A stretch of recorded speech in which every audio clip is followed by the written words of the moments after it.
Hello and welcome to Walford United WFC.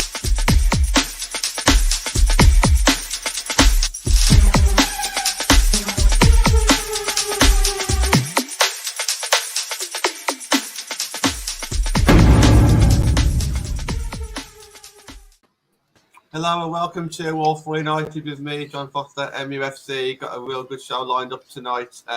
Natalie, Reece is back. Natalie, how you doing, mate? You okay? Yeah, I'm good, John. Happy to be on. Happy to talk about what's going quite well for us at the minute. Yeah, lots of positive vibes. I was talking about that before the show, and we'll continue it during the show as well. Reece, welcome back. How are you? You okay? Yeah, good. Thank you. Pleasure as always. Excellent. And what I'm enjoying seeing as well is people getting in the comments before the actual show starts. I'll continue to do that, guys. If you're there 5-10 minutes early, or if we're late, get in there and we'll read a few comments as we go along as well. Nat, I just want to quickly start off. Obviously, the breaking news is that some of the men's games have been postponed under 23s. Just to kind of reiterate, Sky Sports has actually says that the Villa game so far for the women's team is still going ahead this weekend. Just before we get into the Conti Cup and the transfers and all this kind of stuff, just briefly, what are your thoughts on this? Because we don't want to go back to where it was a year ago, do we?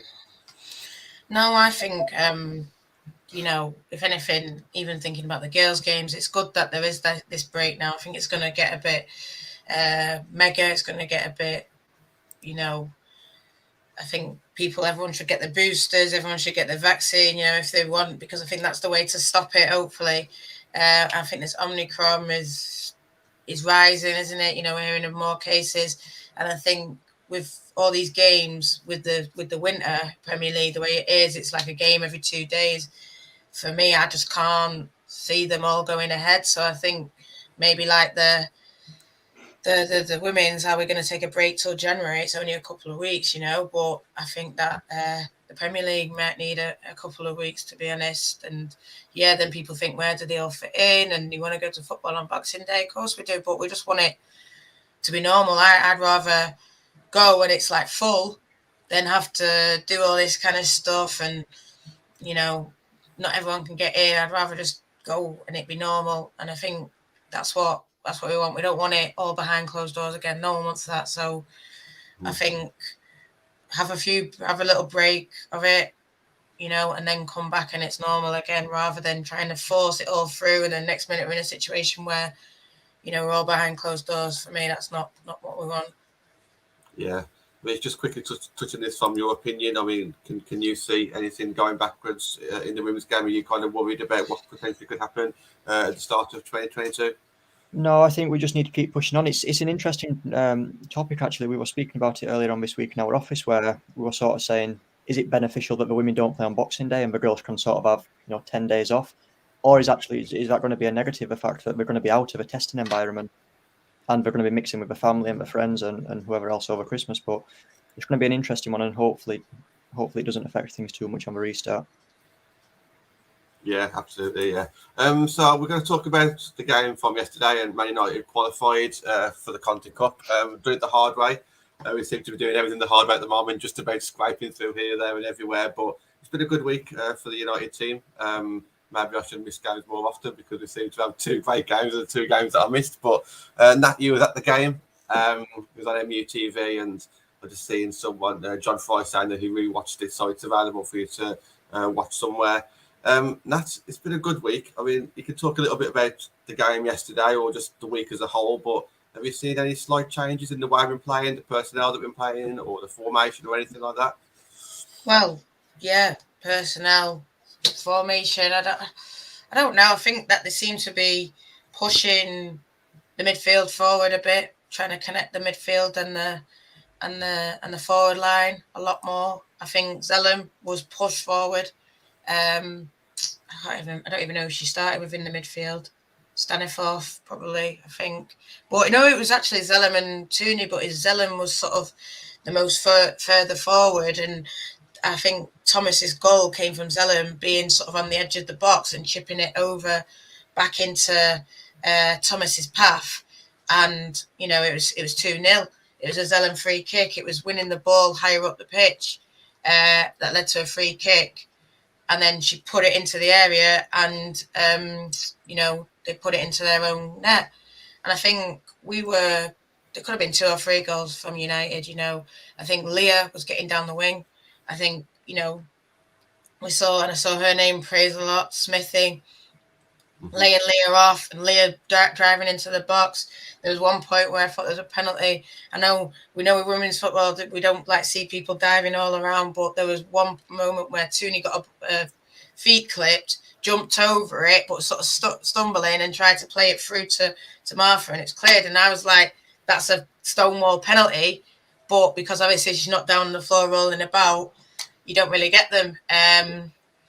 So yeah, it was a good game. It was clinical. It was, when Skinner's talked about games being comfortable, like the Spurs game and the last Everton game, it's not comfortable. This was comfortable because we were basically in their half creating chances.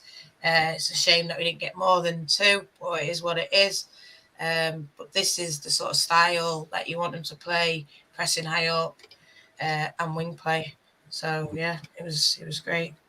Yeah, Reece, I know you don't watch too many United matches, but our midfield is stacked, and it's great to see a lot of players coming on form there as well. So Katie Zeller, we were speaking before the show, she's had a good week. But Reece, looks like she's well on. Skinner's thoughts, Hayley Ladd, had a great game on the previous game on the weekends. Jackie's still to come back. Lucy's dad had a good start to the season. Tooney, undroppable. We've got 6 midfielders there that that can match pretty much any other team in the WSL. Just kind of thinking what your thoughts are there. If you as a player, how can you keep these 6 players happy? How can you keep the fans happy? When there's 6 players but only 3 spots. I don't know. I'm not a coach. I think that's a key question. But I think any player that's not playing is unhappy. I think regardless on what club you're at.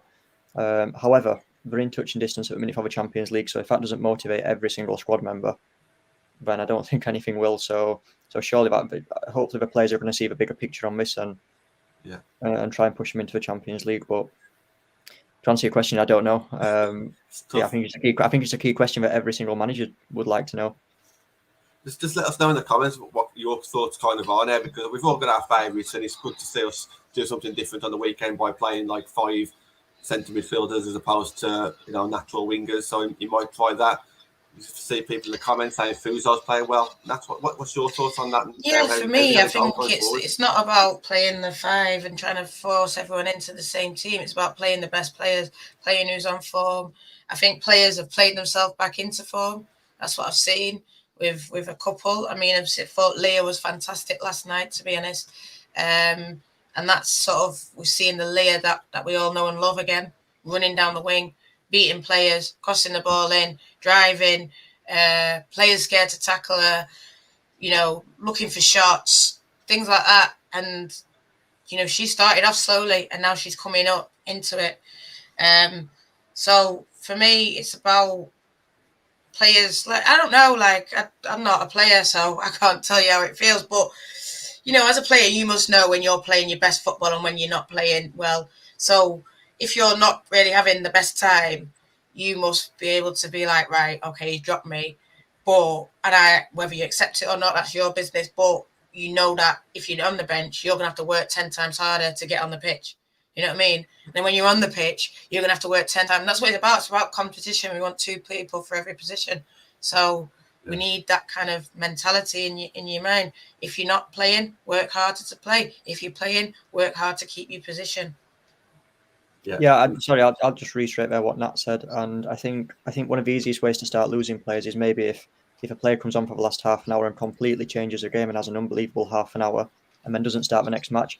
I think that, in my opinion, that's probably the easiest way to start losing players. But I think majority of players understand if they're not playing particularly well, then if you're at a club like Man United, then you've only got a certain span within that first team. So yeah, 100%. Yeah, and just one of the players wanted to shout out Fuzo. So she's played pretty much every Conti Cup game, done really well. The applauders were there against Durham. We saw her against, was it City? I think it was City that we saw her at LSV. Obviously played well again last night. It's a great time for Fuzo because it was a bit of a touchy start because she didn't get much game time last season with injuries, but has really come into it, hasn't she? And she's kind of shown that you can go abroad, get a player in, and it might take a little bit of time to set up, but it's going to be. Oh, I think John's going. I think he's just praising Fuso and just saying how, I think she was good last night. She could have been better. There's areas where I thought she could have improved. She was, and this is, I don't know what you think, Reece, but when I see with young players, and I still say Fuso is a young player, but even when I'm watching the WSL Academy and the younger players, they're very like, if they don't get the ball, it's sort of not sulk, but it's very like, come on, I want it here now, and they're very demanding. Yeah, I think I've said this before when I've been on the show, but the gap between the development leagues and the WSL Academy and the first team is absolutely massive. And normally when you've got a player in the Man United first team, they've normally been the key player in the development squad, where as soon as they've demanded the ball, they get it. And I actually saw that last night with Spurs at a game that I was at, and some of the younger players were unbelievable. But off the ball, maybe the way that they switch off out of possession is potentially what's keeping them out of the 15 or 16 on a week-to-week basis. But the standard overall in the WSL Academy this season is very, very good. Yeah, I definitely think. I just wanted to apologise for my Wi-Fi. Can you hear me okay now? Is that okay? Yeah. Sorry, Nat, you come back in. Yeah, I could come back. No, yeah, I just think as well with Fuso and with this is it basically. Some of her movement and passes were quicker and other people were reacting, and then it's sort of like, what do you do next? If they don't react the way that you probably want it, how do you then react to that? And I think that's just the next level. And I think that's what separates probably like world-class players from the good players. How you like what Reece says, how you react out of possession compared to when you've got the ball and running with it. Yeah, you can see the talent's there. But what do you do when you've not got the ball? How do you get yourself into the spaces to get the ball? And that's, I've been critical of Skinner because I think it's been poor. I think we've been accepting, poor results, and things like him saying the process is more important than results. And I think if you're at Birmingham or Orlando, maybe that's the case. You're at Man United, that the results will always matter. Results will determine what happens to sort of in his future. So that's really frustrated me about him. But it's come on, it's got better. I think something that we've talked about on other shows. They look fitter. They look more stronger. Zellum played really well last night. She was making tackles in the box, and if we look back at that Chelsea game when we lost 6-1, they would have running through our midfield. It was just like ticker tape through the midfield and into the defence, and no one was willing to sort of take a player out. Whereas I was seeing us getting stuck in, and Hayley Ladd versus Brighton. Sometimes you just got to make a tackle, and if it's late or so, it doesn't matter. But you made that tackle, make it in the middle of the park, because to just like I said, to let free rein through your midfield is criminal. But we've got there, I think now. For me, I think Ladd, Bo Reece, these are the exceptional players in that midfield, in my opinion. But Zellum has put herself up there now. I think she's had good performances. So, will I know it's sort of a question that we have. Will Jackie walk back in? Who knows? She's talked that she's going to come back after Christmas. But I think Jackie's a phenomenal player as well. So then that's what I talked about, the competition. So Katie's playing up, and it's up to Jackie to come back and play up, and that's what I think we need. And he talks about depth, and I know we're going to go on to players and all that kind of thing. But it'll be interesting because he's definitely going to bring someone in. I mean, I had a chat with him at the end, and he says, get excited, everyone get excited. The hype, we're here, Reece knows about the hype that we bring. So he knows about the hype we bring. He says we're going to be excited. So it's going to be interesting, this window.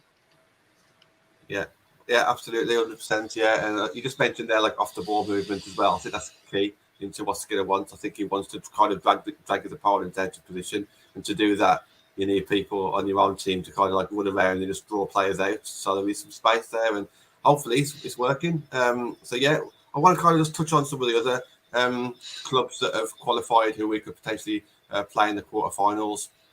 Reece, I know you'll probably see a lot more of these teams than we do. You're always on the travels. I know when we go to watch Aston Villa or Coventry or wherever, you always seem to be there or thereabouts. But we'll start off with Group A. So obviously Liverpool won that one. It was unusual one for me because Villa was the only WSL team they finished bottom, which is completely out of character because I thought they started the season really well in the WSL teams.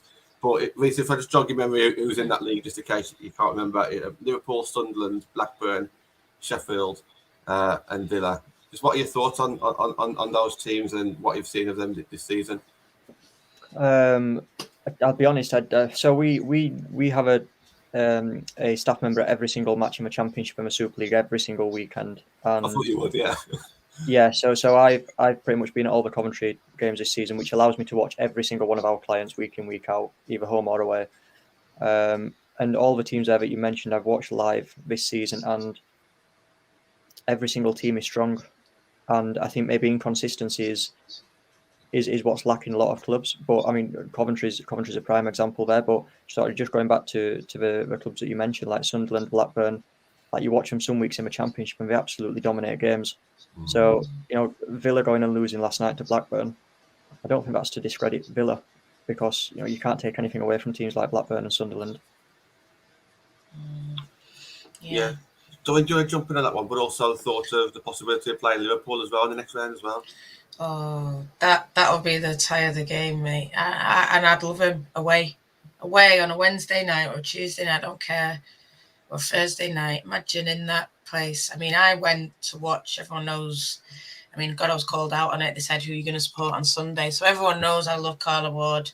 I think Villa fans are getting frustrated because, like what Reece says, it's inconsistencies. I think Villa have a good team. I speak, everyone, like I said, Carla Ward for me, class manager.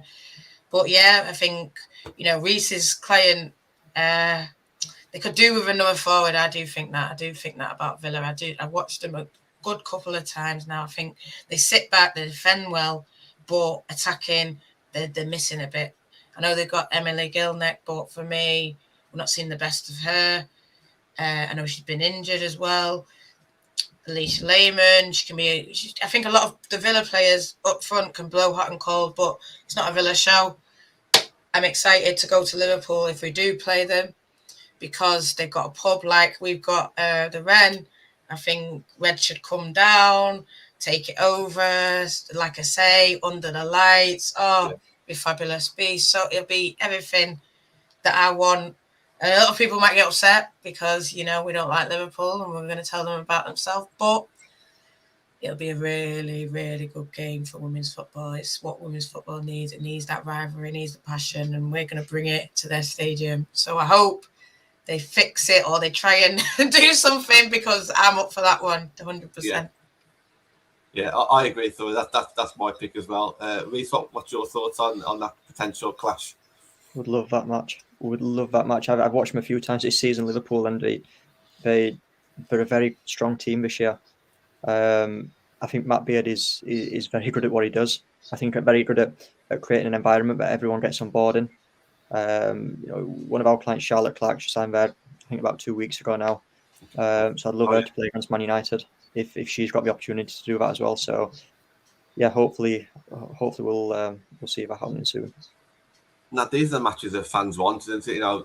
Liverpool, we all laughed when they got relegated a couple of seasons ago, but we'd still miss those games. Conti Cup, when the fans aren't there, doesn't mean anything.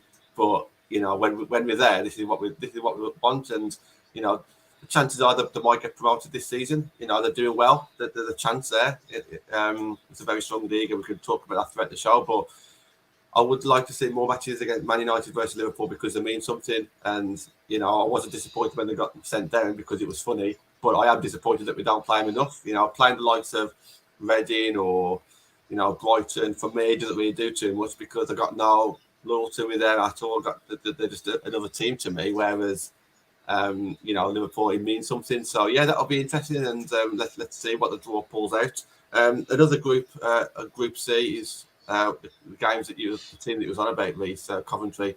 So Coventry obviously just missed out. Spurs won that one. Charlton, Coventry, and Watford below them. Charlton could still potentially get through, I believe, if results go their way. I'm guessing if City or Leicester draw, I think potentially Charlton can get through. I think Sunderland could get through, I think. Sunderland as well. Yeah, so I know. Yeah, because Sunderland got 7, so potentially if it goes their way, City lose, they could go through. Yeah, But yeah, Reece, obviously, last time he was on the show, commentary didn't have a great start to the season. Slowly seemed to be getting better, and Rio Hardy, someone who we shouted out on this show, was doing really well since last time we came on. Bless you, Nat. Reece, do you just want to jump shouting on that one? Yeah, I don't think I need to maybe say as much as what I was doing in the summer, because her goal scoring record this last 3-4 months is doing the talking for me. I think it's an interesting one because a lot of teams were interested in Rio in the summer. You know, I'd probably go as far as saying 50% of the teams in the top 2 leagues were interested in Rio in the summer. We're now talking probably 80% of the teams in the top 2 leagues are interested in Rio in January, let alone the summer. But look, like I said, I don't think I really need to speak because her form on the pitch is doing all the talking for me. So it's not just. I want to know now. Like, I suppose. Sorry, I know we're going off topic here, but would Rio move in the January, or would she see it out for the thing? I know you probably can't say like fully, but you know, because I can think of handful of like all those teams at the bottom, up to 6. You know, could take Rio, and she would do something for them for the second half of the season. I don't know. I honestly don't know the answer to that. I think the question is basically, you know, she's under contract, so it's got to be a decent transfer offer for even Coventry to consider letting someone like Rio go. But look, every Sunday, and it was the same last night after the Conti Cup game. You know, it's interesting to see the development of Rio Hardy. I was quite open and honest in the summer and said if she was playing in England last season, would she have been going to the Euros? Well, you know, I know this might sound a little bit far fetched, but this is the level that we're speaking at, and her goal scoring record at the minute, even against last night against Spurs. You know, she's not just doing it in the Championship; she's doing it against Super League clubs. So, to answer your question, would she move in January? That's not a question for our side. That's probably a question for the clubs and Coventry to answer, whether or not they can agree a fee for someone like Rio to go. But I can't imagine that fee being small. But this is where now I think women's football, if you're serious, you know, I look at Leicester, they're at the bottom, right? 0 points. I love Jess, Tasha Flint, great, but Rio would change them up. You know, that's probably where that's where they're struggling. You need goals in this game. And for me, like you said, I saw a goal against Spurs, so she can do it against WSL teams. You're sitting in the bottom. Do you want to stay up? Pay the money. That's where we're at now, isn't it, John? You know, we want people on longer contracts, more money going round. We're serious about women's football, so pay the money because that she deserves it. You know, Coventry took that. You know, I won't say it's a chance, but no one wanted her. Coventry took her. Coventry have got her signed up, so they should go and get that money. You know. Yeah. And that's the thing. It's not just about the money. It's about why wait. You know. Yeah. Why? Wait and then you go down. Wait and then you go down. Yeah, and then she ain't going to go to you later, wait, or buy her and you stay up. That's the and that's what Premier League clubs do, Championship clubs do. So it's time now. We're looking at women's football as this professional. Pay the money. Yeah. But that's my we talk about who we do potentially want. What I wouldn't want, the team that I wouldn't want is Tottenham. So they top that league, and. You know what? I don't mind. I would take it. Why not? Yeah. I think we could beat. I think. Oh yeah, we can beat everyone. Yeah. And I think even if we drew Arsenal or Chelsea, I think we could still beat them because I think that they would put out weaker teams. Yeah. So I think that cup's open for us now. I just think anyone can win it now. If you're serious, you can win it. Yeah. But it's whether. You know, I think we're so close, like what Reece said, we're so close to Champions League. What do we want?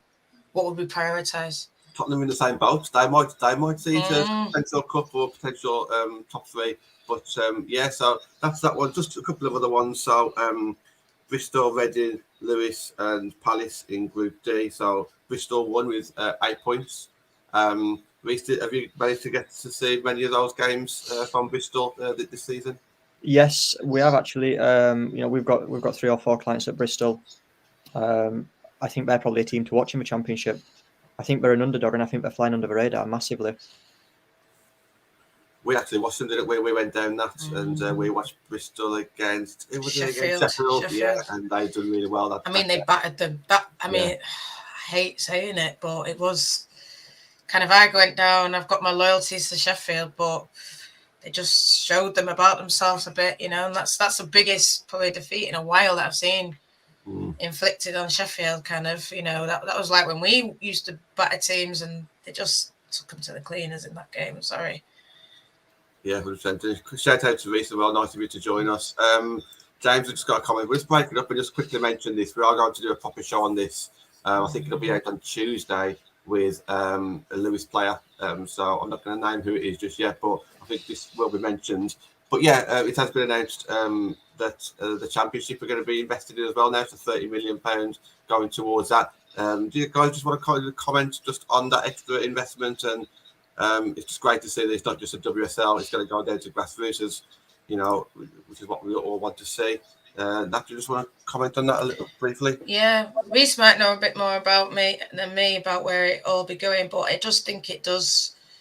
We're talking about professionalism and all that kind of stuff. I think Championship having Barclays next to it, it just adds to it. For me, I've always said it. Championship is the most competitive league. Anyone can beat anyone. For me, there's times like if Man United aren't playing, I'm not going to watch a Super League game. I'm thinking about, let me go and watch this Championship game. Like Reece has said, even Blackburn and Sunderland that aren't, fully professional, probably the levels that other teams, but they're still out there causing upset. You've seen what Blackburn did against Villa. They beat Sheffield as well. They're beating a lot of these big teams. Blackburn isn't a place that you really... they beat Coventry that time. Sorry, Reece. But, there isn't a place where I would love and think, let me go down to Blackburn and I'm going to clean up. You know what I mean? Whereas I think back in the, when we were in the Championship, it was sort of like that. A professional team would come and wipe teams out. Look at Coventry. They're going on and beating Spurs. It's so competitive. And I think it's about time that more eyes are on this league because it's the best league for me in the whole pyramid. Yeah, I definitely agree with that. And I've been saying this now for about 3 years, where I know this season behind closed doors in international breaks and just in behind closed doors friendlies, I know a lot of Championship teams have beaten Super League teams. So I think from a marketing perspective, I think if you're neutral, I think I'd rather be at a Championship game because you don't know where it's going to go, where you can pretty much look at the Super League 99% of the time and you kind of know where the result's going to end up. But I think from a marketing point of view, I think I'm surprised that Barclays didn't jump straight into the Championship last season.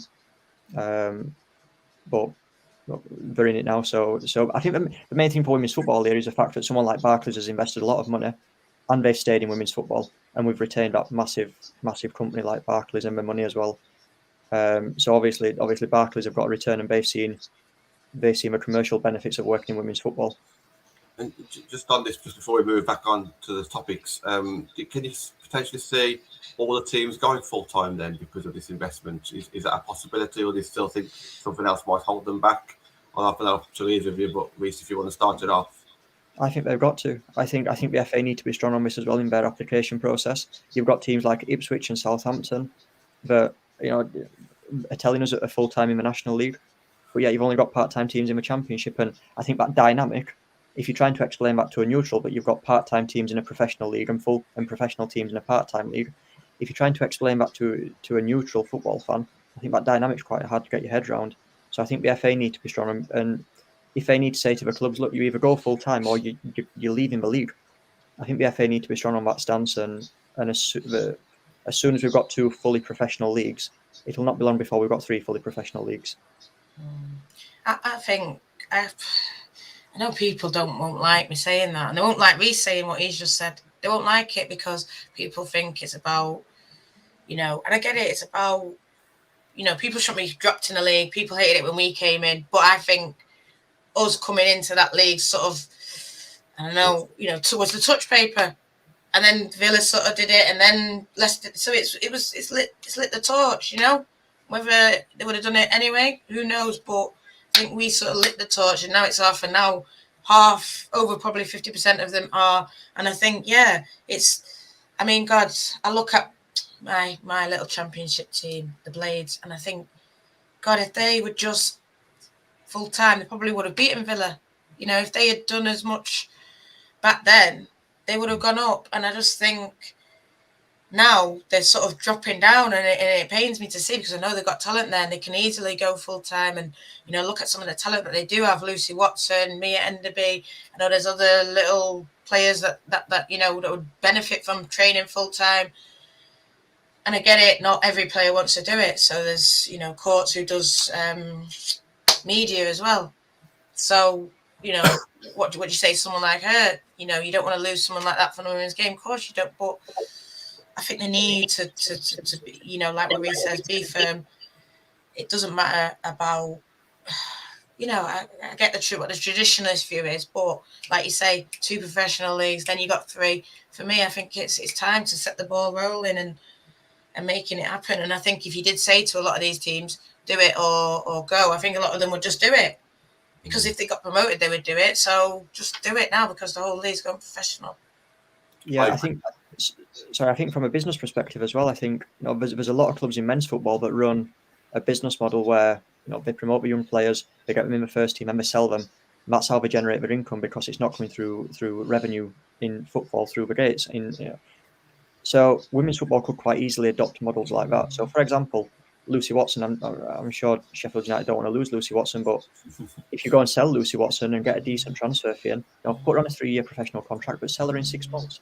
You know, and that you know, that might pay for 10. Well, it's the same with Coventry. Sell it, you know how much that's going to keep them going if they sell Rio for big money. And it's about the people, you know. Someone said there, Villa needs strikers. You know, bang, if Villa are serious, go buy you know, Leicester. They're making out like they're serious, but they're sitting with 0 points. Go buy Rio, you know, and that's what you need. Yeah, there's a lot of men's football clubs that adopt that policy, so I don't see why a women's football club can't adopt the same policy. You know, selling someone like Rio or Lucy Watson or Mia Enderby or anyone that's coming through as a young talent or that's performing well, you'll get a transfer fee, and it's probably going to pay for 6 or 7 full-time annual salaries. Yeah. So it's an easy business model to adopt, and it only takes 1 transfer fee to then kickstart the rest of the league. Yeah, and Reece just comes out with this comment as well. It's absolutely true. Southampton have been doing that for years, haven't they? Men's team, yeah. One last league before we start talking about transfers. West Ham obviously qualified as well, so that basically just means that it's Liverpool, Man United, Spurs, Bristol, West Ham, Chelsea, Arsenal, with probably Man City in there. So that over the 8 teams. Draw is on Monday. Yeah. All in all, that's job done, isn't it? You know, we're through. That's what we wanted. You know, you went to a cup to get through to the next round. You've done it. It's not been pretty. You know, there has been a couple of downs as well as ups, but we managed to scrape through and hopefully go into next season now on a high. Especially if we win against Villa, it means that we're probably going to be 3rd or 4th going into the new year, which is decent. You know, we've never really been higher than that. You know, consistently. So.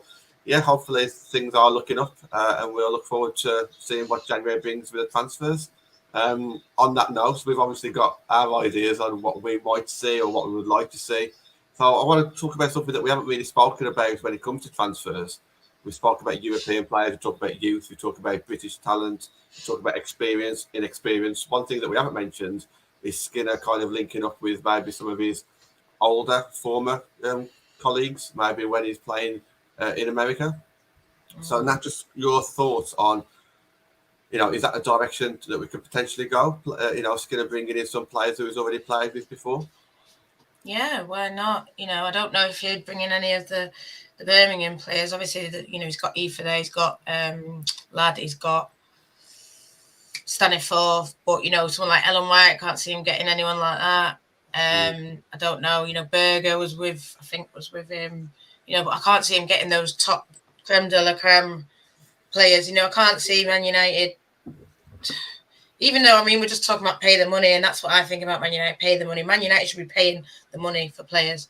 You know, I'm shouting and saying, why aren't Villa doing it? Why aren't Leicester doing it? Why aren't Man United doing it? Why aren't Man United going out and getting the best player? You know, we're seeing Stina Blackstenius nominated for Golden Book, you know, Ballon d'Ors. And she's there available. Go out and get her. Just, it's free transfer. Blow all the other teams out the water. You know, I think well, it's kind of common knowledge now, but I'm going to say it. Kirsty Mewis is going to Spurs. You know, that's a top quality player, US international. She might not do it, but, you know, she's going there. Yes, her girlfriend's in London, but it is what it is. Why aren't we getting Rachel Daly? Her girlfriend's in Manchester United. For me, just make it happen. But in terms of Skinner bringing in people that he knows, I think that's sort of what he wants, because he always talks about his style, his process, his this, his that. If he brings someone in who he's worked with before, they already know all of that stuff. Mm-hmm. So it probably helps them settle quicker. Yeah. Well, TJ, you know, what I've heard, it's done, TJ. That's all I can say. Mewis. That's all I can say. Maybe it's not. Maybe I'm speaking out of turn, but I don't care. I'll say what I want. And this is a thing as well, though, Nat. Just going back to like bringing in these players who's already played with. Then all of a sudden you can start putting things on Skinner and say, look, you brought this player in. So then, you know, the pressure is on him then to perform. And I'm not saying that the player who comes in January is going to start performing right away. But all of a sudden then you can actually see, okay, so these are the players who he wants to bring in. Then all of a sudden, you know, you can kind of see, okay, well, it's not the players. It's, you know, Skinner needs to make sure that these perform at the way he wants to perform. But you had a bit of a different way of looking at it, didn't you? You know, in the sense of players who tend to come over from US may not potentially work out.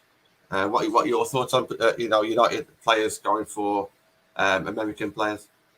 Yeah, we were just speaking about this off air, weren't we, before we came on? And I'm not sort of going to start criticising anyone's recruitment policies here, but I think for a team that's trying to either get promoted or avoid relegation or break into the Champions League, I think sometimes signing a player that's coming over from America that's never played in the Super League before may be deemed as a bit of a risk.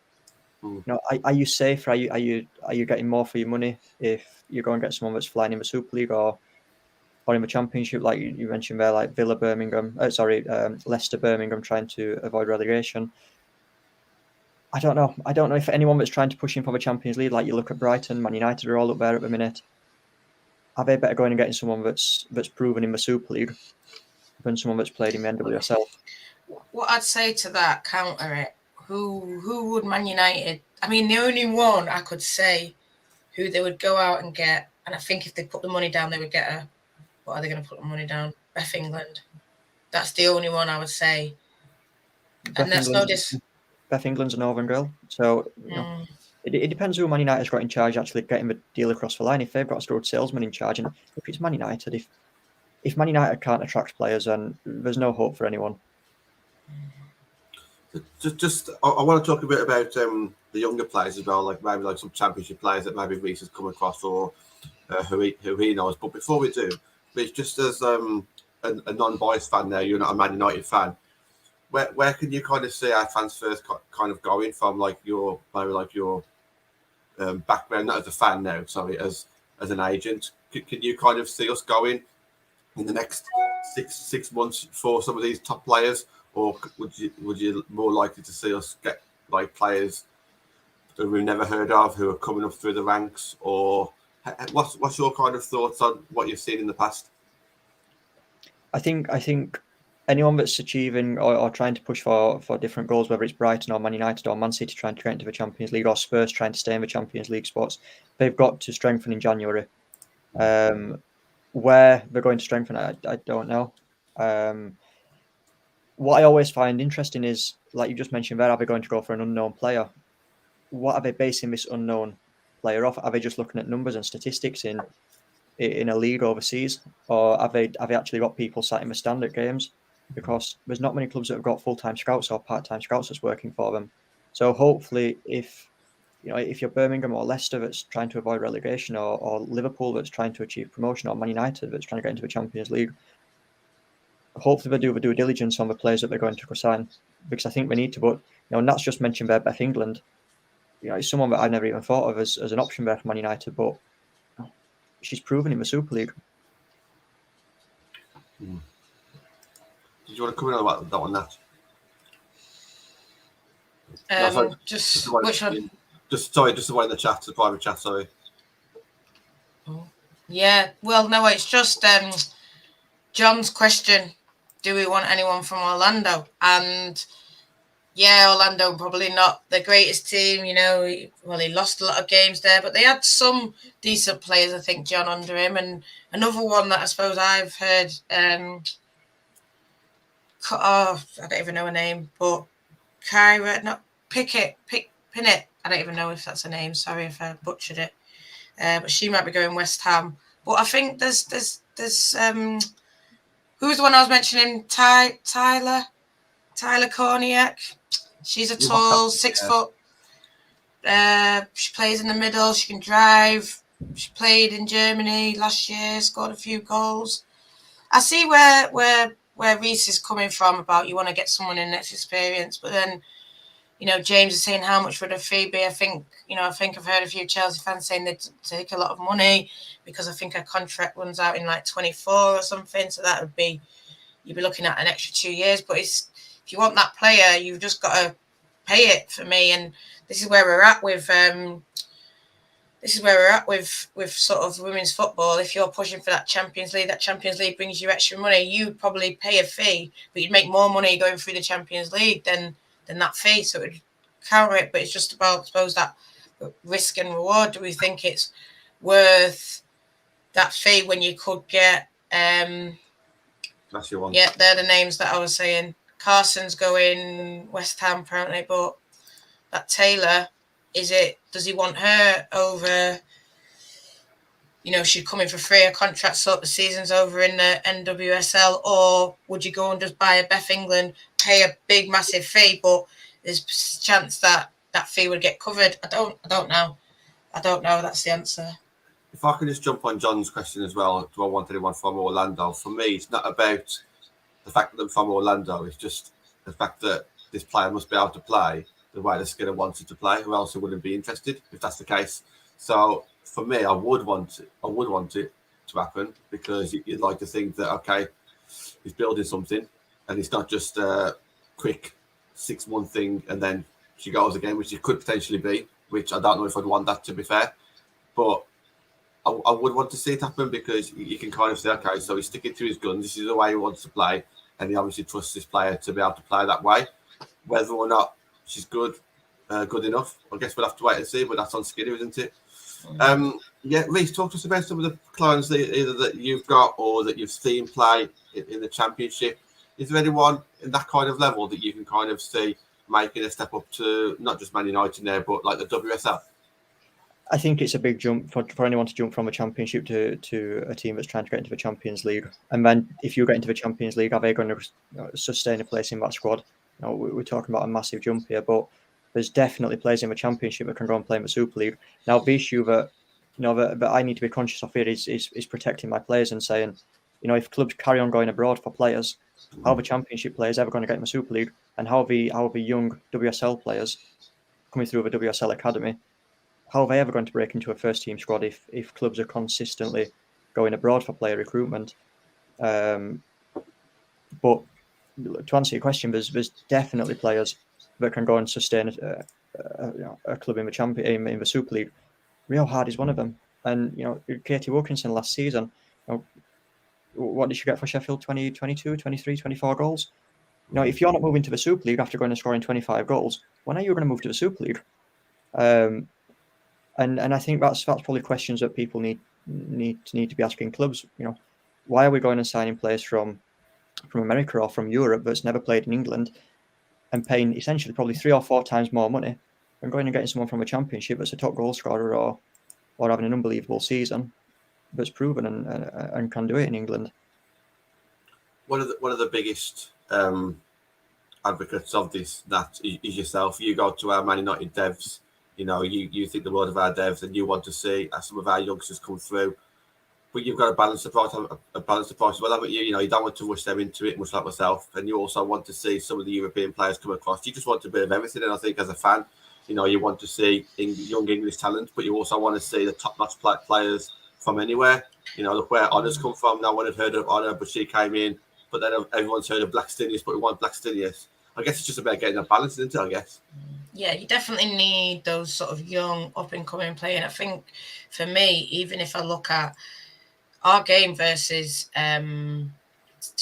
you know, our game versus City in the Conti Cup, and you know, City had about 13 internationals. Still, you know, they had basically a full squad of internationals, and the best player on the pitch was Carrie Jones, and she'd come through.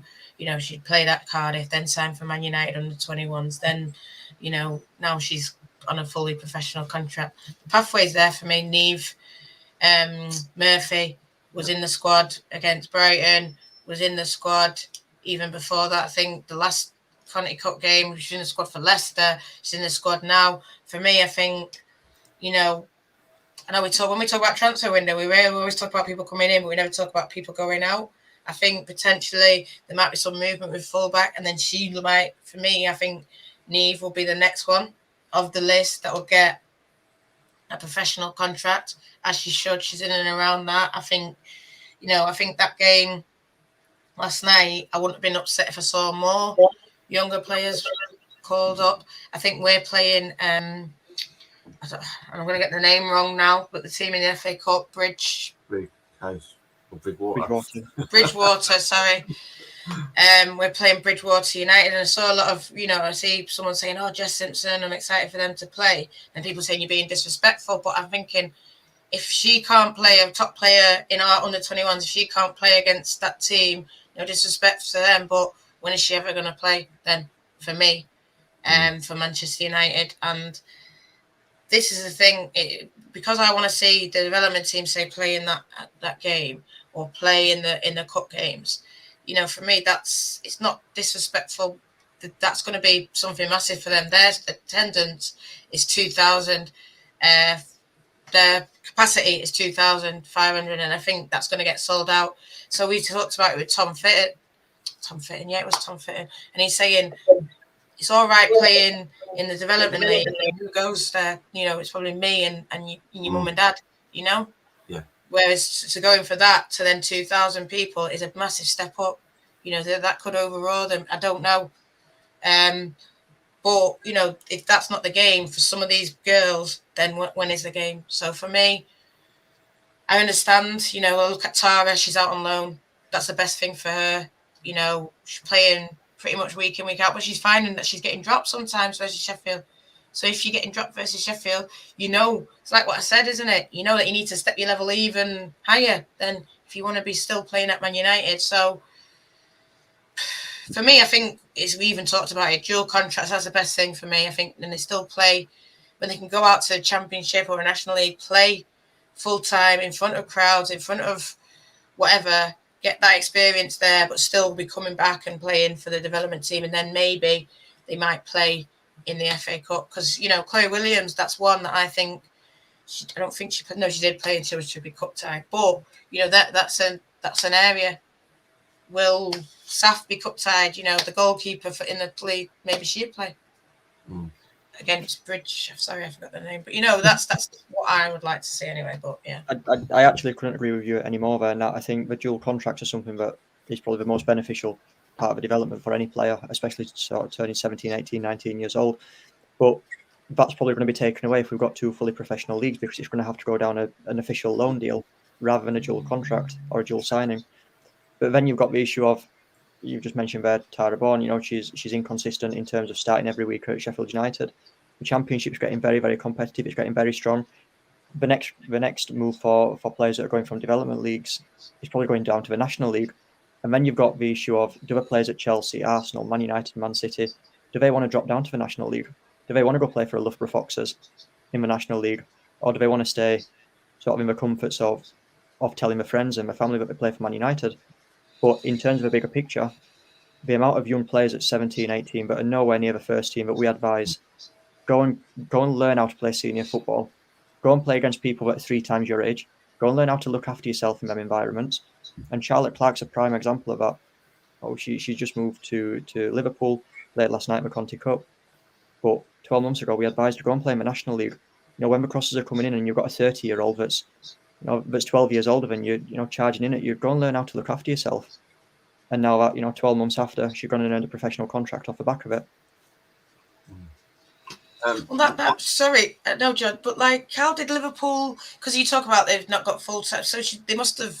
I don't know. Like, I mean, you don't have to tell us the ins and out, but there must be then people scouting for Liverpool, or they must be knowing, you know, how does it work? How does a girl go from Derby in the third tier? I know it's only one tier up, but you know, Liverpool, they have sort of Super League ambitions probably. So how does a deal like that happen, Reece? I know we're just going off topic. No, good question.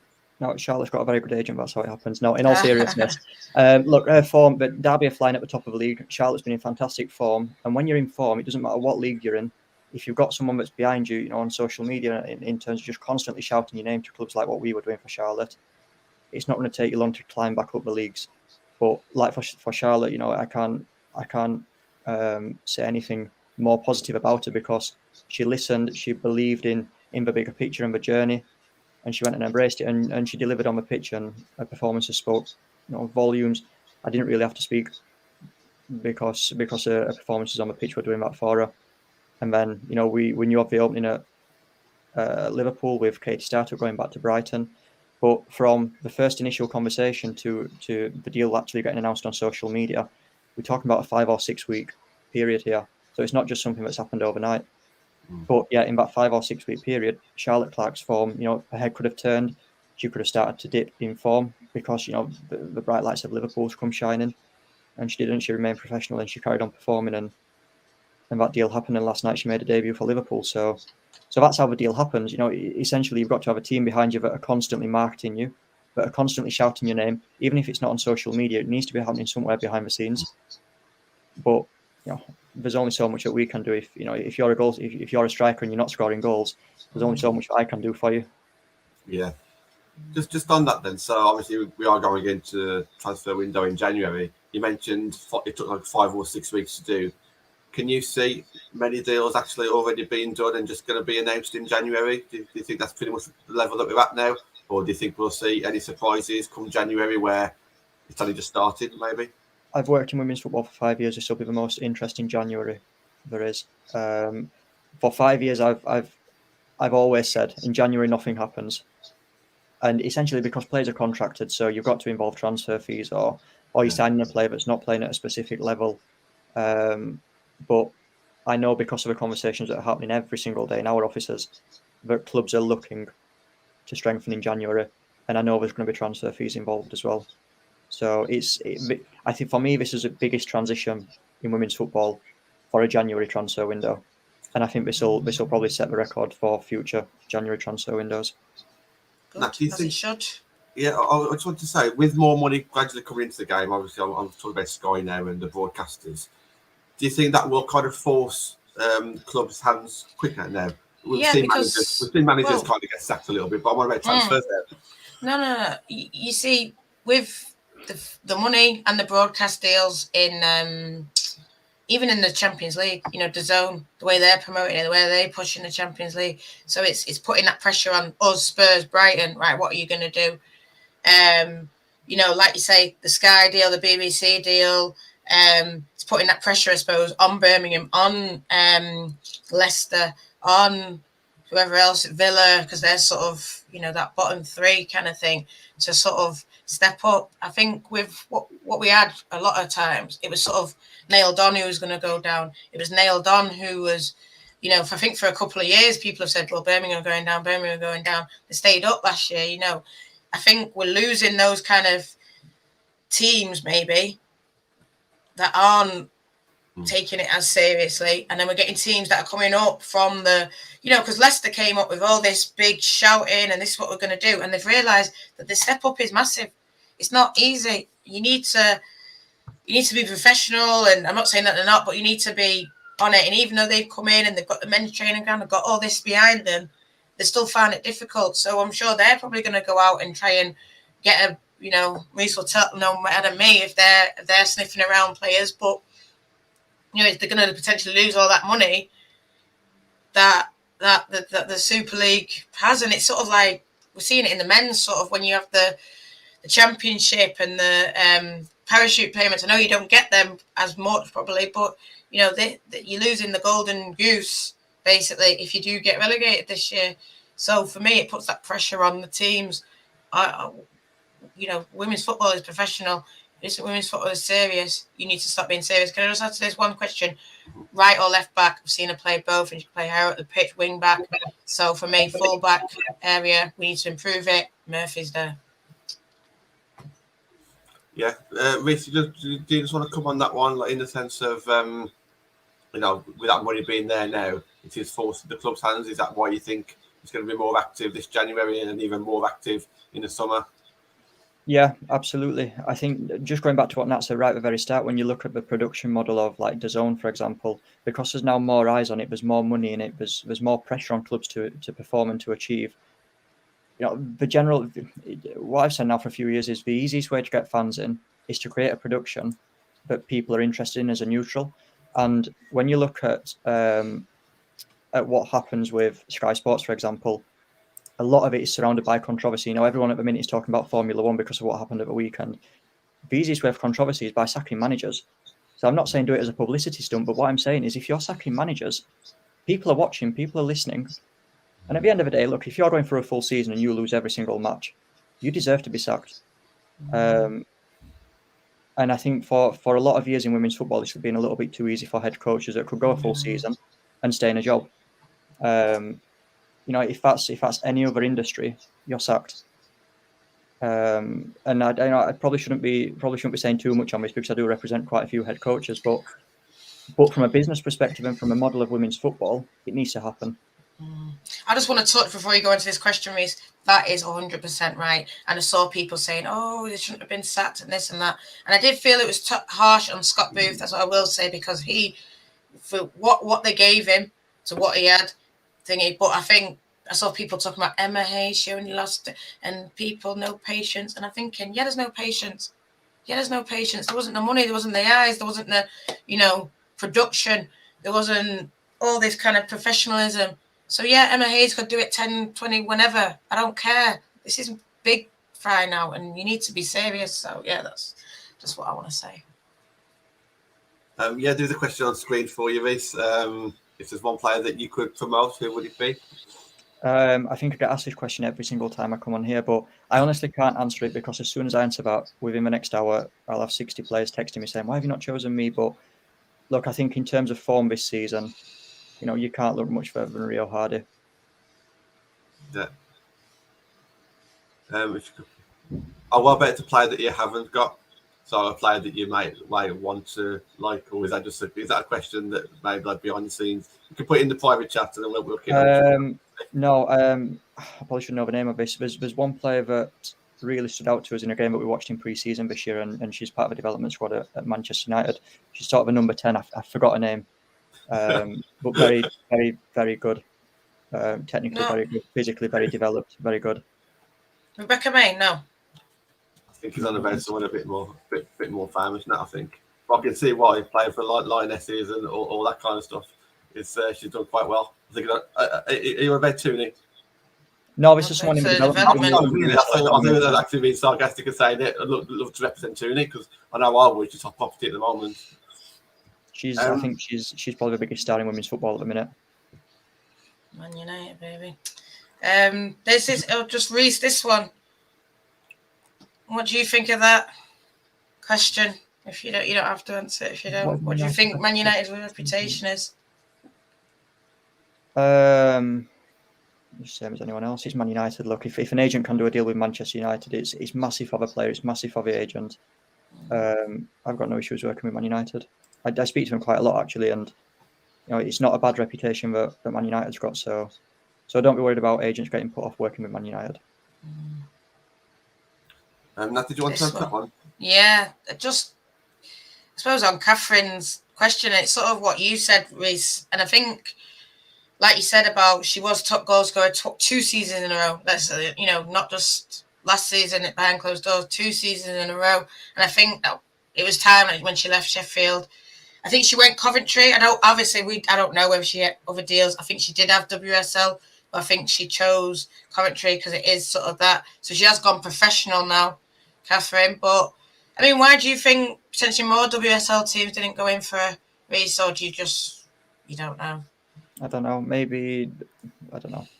Do you think it's because she's been a championship player for quite a long time? So do you think that sort of puts people off? Whereas if you look at someone like Lucy, she's young. And if you look at your girl who went to, Charlotte, the younger, whereas she's more of the older side. I'm not saying, and if she watches it, she'll kill me. But maybe, Katie's been in the championship in that kind of level for a long time. And do you feel like that puts people off? Maybe. I honestly don't know. Maybe Katie doesn't want to go to the Super League. Maybe she's got other commitments outside where she doesn't. I don't know. Honestly, I don't know if she got anyone that's sort of promoting her. Just generally, I don't know. But look, I watch her most weeks, and she's very good at what she does. And in terms of a hold-up play, she's as good as anyone else in the country. So there's nothing stopping her from going to the Super League. But I don't know. Maybe it's a player's preference. Maybe she doesn't want to go to the Super League. Yeah, I do know. Well, if she's watching, but I do know she had Super League interest, so it is there. So that you say maybe she didn't want to go. Maybe it's one of them where we've got 4 or 5 players that are in this position where you can sort of go to the Super League and go to one of the bottom teams in the Super League. You're not going to get much service. You're going to be chasing shadows majority of the games. You're not going to score that many times. Or you can go and be a big fish in the Championship and do what you've done for the last 2 years. Maybe she's caught in that situation where. Does she want to go and hold the ball up for 90 minutes at somewhere like Birmingham and get 1 chance in 90 minutes, or go to somewhere like Coventry and get 4 or 5 chances in 90 minutes? I don't want to criticise Birmingham, but what do you think of their situation, Reece? Because for me, I think we just talked about Leicester, and I said James saying they got in over their heads. But I do think that they're a good club, and you can tell they're throwing money at it. They want to stay up. Birmingham have got, I suppose, that experience of being in the Super League over them. They've done this battle before. But what do you think? Why aren't they? I don't want to, like I said, I don't want to criticise them, but why aren't they interested? What do you think it is with them? Is it just all club? I don't know. You don't have to answer. I don't even know the answer, I'll be honest. Maybe it's the owners that can't see the bigger picture on the commercial side. Maybe it's they're getting the wrong people in charge that's not got the contacts and the knowledge of players to stay in the league. But you look at what Carla Ward did last season at Birmingham, and then you look at what's happening this season, and you think, what she did last season's no short of a miracle. That's why anyone watching from Villa, Carla Ward, back her, let her do what she's doing. Just don't back her on Sunday. Oh yeah, don't back her on Sunday. We're going to back them. Don't worry about that. Yeah, but no, it's good, and the fact is Villa's not a million miles away behind as well. I think they're on 10 points, aren't they? So that they're not a million miles away from the teams above them. They're safe, aren't they? Compared to someone who's on 0 and they've got 10, they're safe. But obviously they want to be better than safe. It's so tight. It really is. Yeah. So one win can shoot them up to the top half of the table. So. Can I just ask this final one to Reece? Hope you don't mind if we just. Yeah. Do you know anything about Man United's women's director of football, the job role that's been offered? I did get a message off Emma Sanders, and she said that they're looking at just basically someone who's been involved in professional sport. So it's not necessarily football or women's football. It just could be anyone involved in sport. But there has been, people that are in the WSL now. I've heard are applying. People within Man United are applying. It's Man United, isn't it? It's the biggest, one of the biggest names in football. So any job running, being ahead of women's football is going to be massive. Just what your opinions on the role, Reece, or any gossip or anything you want to say?